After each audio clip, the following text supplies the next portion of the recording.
여러분, 세상에 존재하는 수많은 국가들과 민족들 가운데 우리로부터 굉장히 거리는 멀지만 가장 친숙한 국가와 민족이 한 곳이 있지요.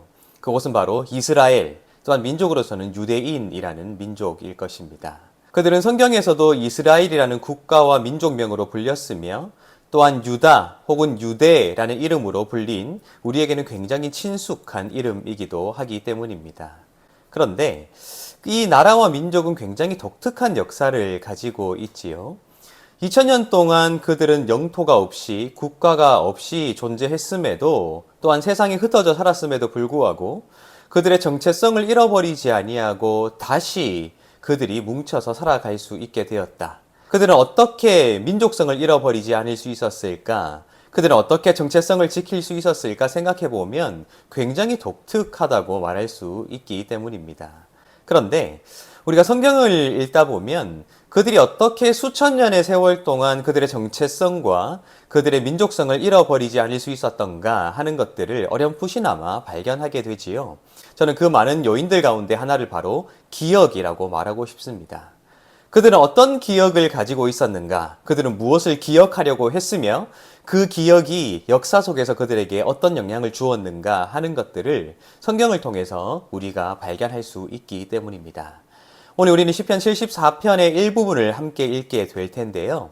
이 시편 74편은 하나님께 자신들의 처참한 상황을 고백하면서도 어떻게 무엇에 근거하여 하나님께 소망을 두며 하나님께 기도하고 있는가 하는 것이 드러나게 되는데요. 제가 12절부터 17절의 말씀을 읽어드리도록 하겠습니다. 하나님은 예로부터 나의 왕이시라 사람에게 구원을 베푸셨나이다. 주께서 주의 능력으로 바다를 나누시고 물 가운데 용들의 머리를 깨뜨리셨으며 리워 야단의 머리를 부수시고 그것을 사막에 사는 자에게 음식물로 주셨으며 주께서 바위를 쪼개어 큰 물을 내시며 주께서 늘 흐르는 강들을 마르게 하셨나이다.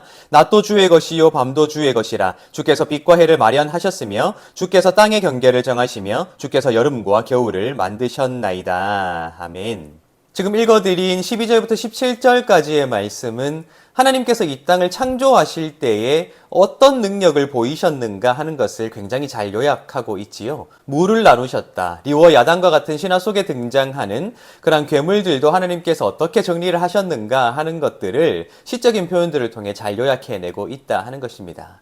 결국 하나님은 능력의 하나님이시며 혼란을 상징할 수 있는 또 혼돈을 상징할 수 있는 그 모든 것들을 하나님의 말씀으로 다 정리를 하시며 이 땅을 아름답게 만드신 분이십니다 라는 고백을 담고 있는 것이 12절부터 17절이라는 것입니다. 중요한 것은 이 내용은 단지 과거가 되어버린 하나님의 이미지를 단지 고백하는 것이 아니라 지금 그 하나님의 능력 있는 모습, 그 하나님의 창조주로서의 모습을 기억하고 있는 시인 자신의 기억의 핵심을 담아내고 있는 말이다 하는 것입니다.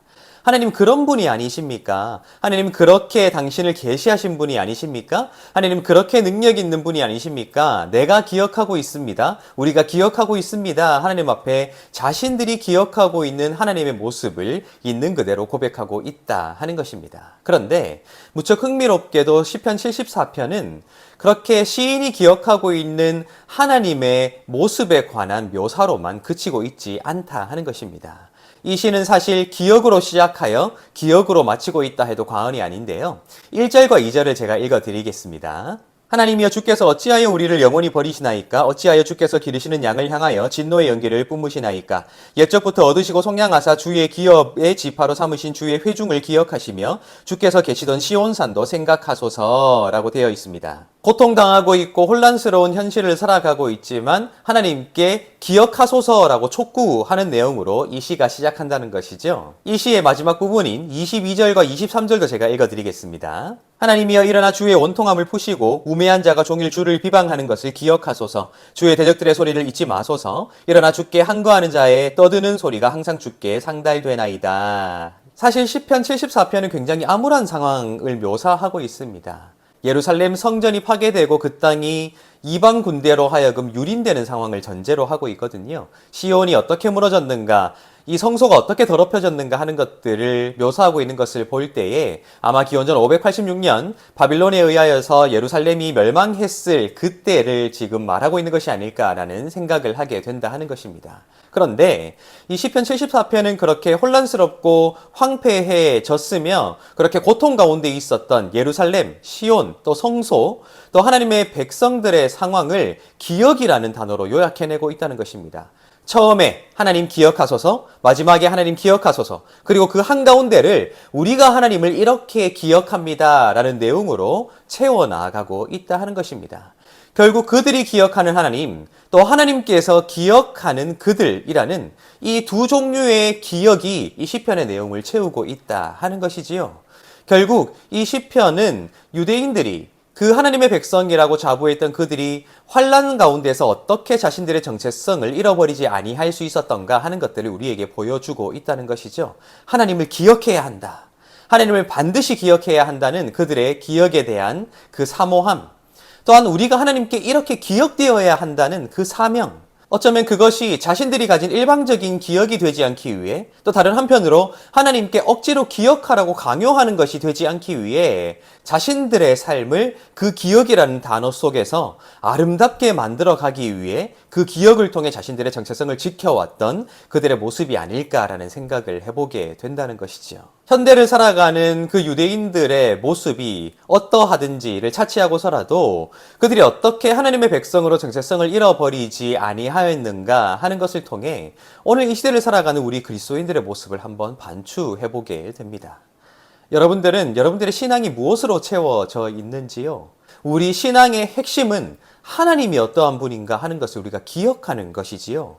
성경에서 말하는 하나님, 또 내가 경험한 하나님, 나의 나됨을 넘어서는 그 하나님을 어떻게 기억하는가 하는 것이 우리 신앙의 핵심이겠지요. 또 우리 되게 하는 것은 무엇인가요? 내가 하나님 앞에 어떻게 기억될 수 있을 것인가 하는 것을 통해 항상 근신하며 내 삶을 더 아름답게 만들어 나아갈 수 있는 책임감. 그것이 어쩌면 우리 신앙의 핵심 중에 핵심이 아닐까라는 생각을 해보게 된다 하는 것입니다. 그렇게 우리 신앙에 있어 기억은 굉장히 중요하다 하는 것이죠. 하나님을 기억하는 나의 기억, 내가 어떻게 하나님께 기억될까 하는 그 책임감 말입니다. 여러분, 하나님에 대한 가장 강렬한 기억, 그 한 가지쯤은 반드시 가지고 있읍시다. 놓치지 맙시다. 그리고 내가 하나님께 어떻게 기억될 수 있을까 책임감 있는 삶을 살아갑시다. 그러한 기억으로 오늘 하루도 가장 아름다운 기억에 남을 수 있는 그러한 날로 만들어 가시고 날마다 주님 앞에 승리하게 되시기를 예수님의 이름으로 축복합니다.